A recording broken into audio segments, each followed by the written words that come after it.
네, 김영란법은 국회를 통과하는 데만 900일이 넘게 걸리면서 뜨거운 감자가 되는데요. 합헌 결정이 나오자 후폭풍이 상당합니다. 9월 28일 시행을 앞두고 법 개정에 대한 의견도 활발한데요. 네, 김영란법 논란의 쟁점과 이후 어떤 보완이 필요한지 손수호 변호사와 함께 알아보겠습니다. 안녕하십니까? 네, 안녕하십니까?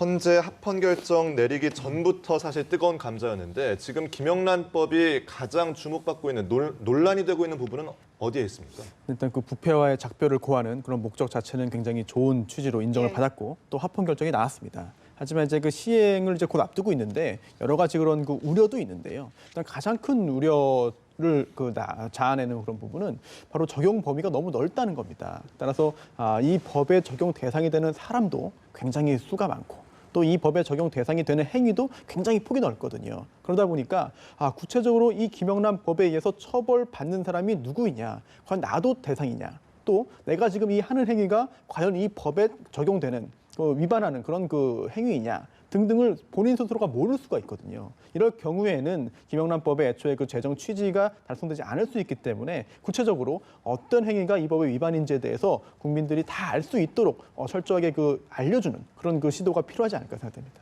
네. 네, 사실 밥 한 번 먹는데 3만 원, 선물 같은 경우는 5만 원, 경조사는 10만 원이라는 이 제한이 조금 현실적으로 지키기 어렵다는 의견도 나오고 있거든요. 이를 5만 원, 10만 원, 20만 원으로 좀 올리자는 의견도 나오고 있거든요. 그렇습니다. 그런 의견도 지금 국회에서도 나오고 있는데요. 일단 그렇게 바꾸는 것은 현재 가능합니다. 왜냐하면은 그 3만 원, 5만 원, 10만 원이 그 법률로 만든 것이 아니라 일단은 구체적인 그 액수는 대통령령, 즉 시행령으로 만든 것이기 때문에 행정부에서 얼마든지 바꿀 수는 있습니다. 그래서 이 법의 실효성을 높이기 위해서는 현실화하자라고 하는 의견들이 나오고 있는 것인데요. 하지만 이에 대해서 반대 의견도 굉장히 강합니다. 즉 3만 원, 5만 원, 10만 원 정도로 해도 충분히 우리 사회의 부패를 이제 없앨 수 있고 또한 3만 원, 5만 원, 10만 원이 아주 그렇게 현실 생활과 동떨어진 그런 수준이 아니다. 따라서 헌재의 그런 합헌 결정의 취지를 본받아서 일단 시행해 보고 문제가 있다면 추후에 바꾸자 하는 그런 여론이 굉장히 강합니다. 네, 여전히 의견이 분분한 상태인데 또 한 가지 논란의 가장 큰 쟁점이 지금 부정청탁 금지 대상에서 선출직 공직자들이 제외된 건데 선출직 공직자라 하면은 국회의원도 포함되지 않습니까? 그렇습니다. 국회의원들 같은 경우는 이 법의 적용을 어떻게 받습니까? 지금 국회의원이 김영란법의 대상이냐 아니냐에 대해서 논란이 많고요. 또 여러 가지 또 이제 쟁점들이 되고 있는데요. 실제로 그 국회 사무처가 이렇게 해명했습니다. 국회의원도 김영란법의 적용 대상이 된다. 하지만 예외적으로 공익 목적으로 제3자의 어떠한 그 고충이나 민원을 정상적인 절차로 전달하는 것은 이런 부정청탁이 아니다라고 법에 규정되어 있다고 주장하는데요. 네. 실제로도 법 규정은 그렇습니다. 하지만 이런 국회의원을 포함한 선출직 공무원이 공익 목적으로 정당한 절차에 의해서 고충 민원, 제3자의 고충과 민원을 전달한다. 사실 대부분의 행위가 여기에 포함될 수 있거든요. 그렇다면 국회의원 스스로가 원안에 있었던 그런 그 넓은 그 본인들에 대한 그 행위 규제를 본인들이 스스로 줄여서 이렇게 그 몰래 좀 빠져나가려고 했던 것이 아니냐라는 의혹들 또한 그런 불만들을 국민들께서 많이 갖고 계신 것 같습니다. 네. 네, 김영란법을 들여다보면 일반인과 공직자에 대한 처벌 기준과 내용도 다르고 또 직무에 따라서 문제가 되는 금액도 매우 달라서 좀 복잡하다고 하는데요. 예를 들어서 학부모가 교사에게 5천 원짜리 커피 쿠폰을 보내도 과태료를 물어야 한다고요. 네, 그렇습니다. 이 부분도 5천 원인데 3만 원, 5만 원, 10만 원 적용되지 않는데 왜 과태료를 물어야 되지? 되게 의아하실 텐데요. 네네. 좀 복잡합니다. 이게 그동안 그 합헌 결정 나오면서 3만 원, 5만 원, 10만 원, 또 100만 원, 300만 원 이 숫자만 알면 문제 없다. 라고 생각하셨을 텐데 이제 국민권익위원회에서 조금 전에 말씀해 주신 그 담임교사에게 5천 원짜리 쿠폰을 보내도 과태료 대상이다라고 했습니다. 왜 그러냐면 그 3만 원, 5만 원, 10만 원 그 선물이라든지 식사, 경조사비 그 금액은 이제 그 직무 관련성이 없더라도 이제 그 직무 관련성이 없으면 넘어도 되거든요. 하지만 이 금액을 따지는 것은 부정청탁이 아닐 경우예요. 따라서 부정한 청탁에 해당된다면은 3만 원, 5만 원, 10만 원을 논할 필요도 없이 과태료 부과 대상이거든요. 그런데 지금 현재의 학부모와 또 지금 현재의 담임교사와 학부모의 상의는 어떤 그 이야기를 하더라도 결국은 부정한 청탁에 해당이 된다. 따라서 3만 원, 5만 원, 10만 원에 해당되지 않는 그 아래 금액이라고 하더라도 과태료 부과 대상이 된다라는 것이 국민권익위원회의 입장인데요. 지금 제가 설명을 드렸지만 또 복잡하거든요. 예. 앞으로도 참 이 내용을 정확히 설명드리고 정확히 이해하시는 데는 시간이 조금 좀 필요할 것 같습니다. 네, 말씀하신 것처럼 숙지하는 데에만도 상당한 노력과 시간이 필요할 것 같은데 사실 애초에 김영란법이 발의된 배경을 짚어보면은 우리나라가 지금 OECD 34개 나라 가운데 국제 투명성 기구 조사에 따르면 27위로 나타났거든요. 이 고질적인 접대 문화를 뿌리 뽑겠다는 게 그 목적인데 어떻게 좀 개선은 될까요? 많이 될 것 같습니다. 실제로도 그동안 그런 접대 문화가 만연해 있었고 예. 또한 표면적으로 드러난 그런 양성화된 그런 그 절차라든지 이런 경로를 통하지 않고 물밑에서 드러나지 않는 쪽으로 해결되는 것 아니냐라는 의혹들이 실제로 있었고 그동안 여러 건들이 밝혀지기도 했거든요. 그런데 이제 김영란법이 시행되면 적어도 내가 지금 하는 행동이 혹시 법에 위반되는 거 아닐까? 내가 지금 이 접대를 받는데, 내가 지금 이 선물을 받는데 이게 결국은 나에게 결국은 해가 되지 않겠는가? 이런 생각을 하게끔 만드는 그런 효과는 충분히 있을 것으로 보입니다. 하지만 실질적으로 우리 사회의 부패 정도를 좀 이제 그 부패도를 좀 낮추기 위해서는 시간이 좀 필요할 것 같은데요. 실제로 김영란법이 앞으로 시행이 되겠지만 정말 김영란법을 어긴 경우에 누구에게도 가리지 않고 공평하게 평등하게 법이 적용돼서 형사처벌을 받는다. 큰 거악은 축출하지 못하고 작은 일상생활에서의 사적인 영역만 감시하는 거 아니냐. 이런 의심이 들지 않을 정도로 공평하게 적용된다고 한다면 김영란법으로 인해서 우리 사회의 부패도가 굉장히 낮아질 수도 있다라는 기대를 하고 있습니다. 네. 네, 그런데 김영란법이 시행되면 특히 농축수산업과 화훼농가, 요식업계의 피해가 클 것으로 전망되는데요. 이 피해를 좀 최소화하기 위한 방안은 없을까요? 굉장히 좀 우려가 되고 또 현재도 그 농가라든지 아니면 화훼 농가에서 굉장히 좀 시위도 거칠게 격하게 하고 있습니다. 그 농가의 마음이 좀 이해가 되는데요.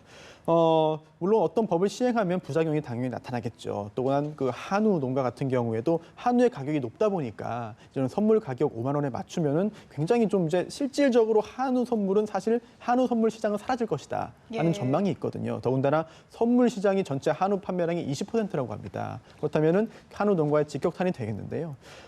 그렇다 보니까 농어촌 그 의원들, 국회의원들 중심으로 시행령을 좀 개정해서 이런 그 한우라든지 특정한 그런 업종에 있어서는 일단 제외시키자, 예외 규정을 두자라고 하는 논의가 지금 일어나고 있고요. 또 하나는 일단 그렇다면 그게 아주 처음부터 예외로 하는 게 어렵다고 한다면은 일단 한우 농가라든지 기타 굴비라든지 이런 농축산물 이런 경우에 좀 시행 시기라도 좀 몇 년 좀 늦춰보자라고 하는 시도들이 있거든요. 여기에 대한 논의도 법 시행 전에 반드시 있어야 될 것 같습니다. 네, 말씀하신 것처럼 지금 농축수산물을 제외하는 건의안들이 꾸준히 올라오고 있다고 하는데 실제로 가능성이 있습니까? 충분히 가능성이 있어 보입니다. 왜냐하면 법에 의해서 금지한 것을 기타 하위 법령, 그 시행령이나 시행 규칙으로 추가하는 것이 아니라 오히려 법에서 하지 말자고 하는 것을 금지했던 것을 이제 시행령에서 약간 예외 규정을 둔다든지 아니면은 일단 시행 시기를 좀 늦춘다든지 하는 것은 법적으로 가능은 하거든요. 다만 이번에 그 합헌 결정이 나왔고 또 국민적인 여론이 엄격한 김영란법의 시행을 일단은 바라는 쪽이기 때문에 여기에 국민 여론을 수렴해서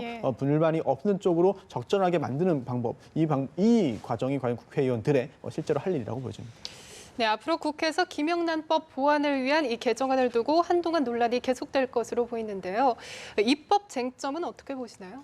일단 국회의원 스스로가 자신들의 목에 이제 방울을 달 수 있겠느냐 이 부분인데요. 그렇지 않아도 지금 아직 시행되지 않고 있는 상황입니다만 벌써부터 개정안이 여러 개 올라와 있습니다. 그 중에 하나가 아까 말씀드린 대로 국회의원들이 제3자의 고충과 민원을 공익적인 차원에서 전달하는 것.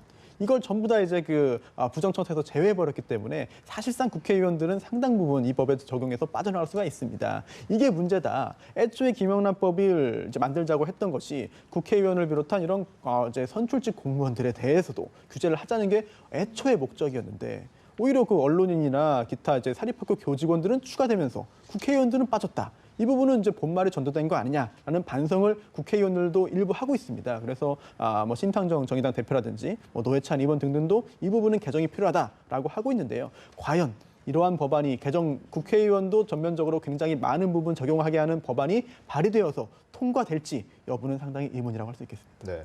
관련 기관과 기업 등이 이제 시행 전까지 매뉴얼을 만드는데 굉장히 바빠졌는데 지금 2달 정도 남지 않았습니까? 네.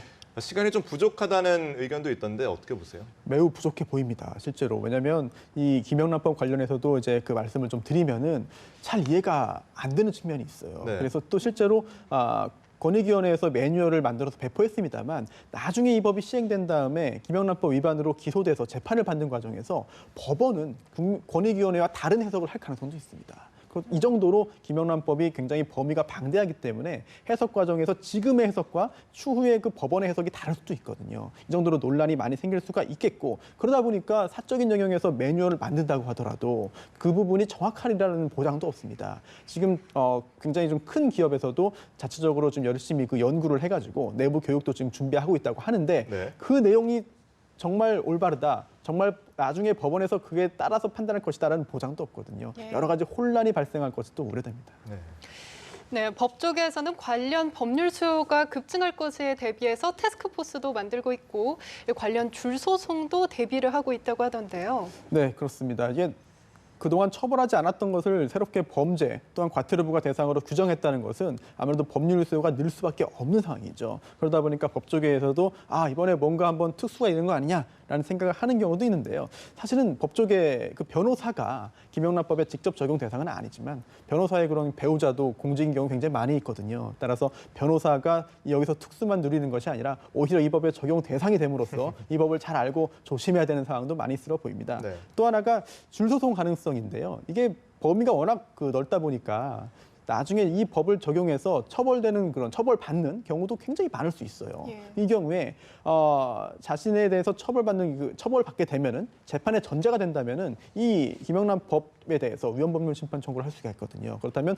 헌법재판소가 또 다시 판단을 해야 되는데 과연 그때 어떠한 결정을 내릴 것이냐 이 부분도 좀 논란이 될 수 있을 것 같습니다. 네, 시행이 되고 나서도 이제 상당한 혼란이 좀 불가피해 보이는데 일부에서는 뭐 파파라치장이 활성화될 거다 이런 의견을 내는 사람도 있더라고요. 그렇습니다. 왜냐하면 김영란법에 이제 보상금과 포상금 관련 조항이 있어서 그렇습니다. 그래서 권익위원회 법에 또 그런 규정이 있는데요. 그런 그 절차들을 준용해가지고 보상금과 포상금이 지급되는데 실제로 그 보상금만 해도 자진 신고한 경우에는 2억이고요. 일반 신고자는 1억입니다. 또한 또 포상금 같은 경우에는 굉장히 클 수 있습니다. 그래서 20억 한도로 해가지고 전체 그 국가가 이제 얻은 수익이나 아니면 국가가 그 줄인 그 비용의 20%까지를 받을 수가 있기 때문에 굉장히 큰 금액이 될 가능성이 있거든요. 하지만 아직 권익위원회가 이 김영란법에 따른 보상금, 포상금 관련된 전체적인 규정을 완전히 마련하진 않았어요. 따라서 앞으로 이제 너무나 이제 그 이른바 긴파라치라고도 하더라고요. 이런 긴파라치가 너무나 이제 그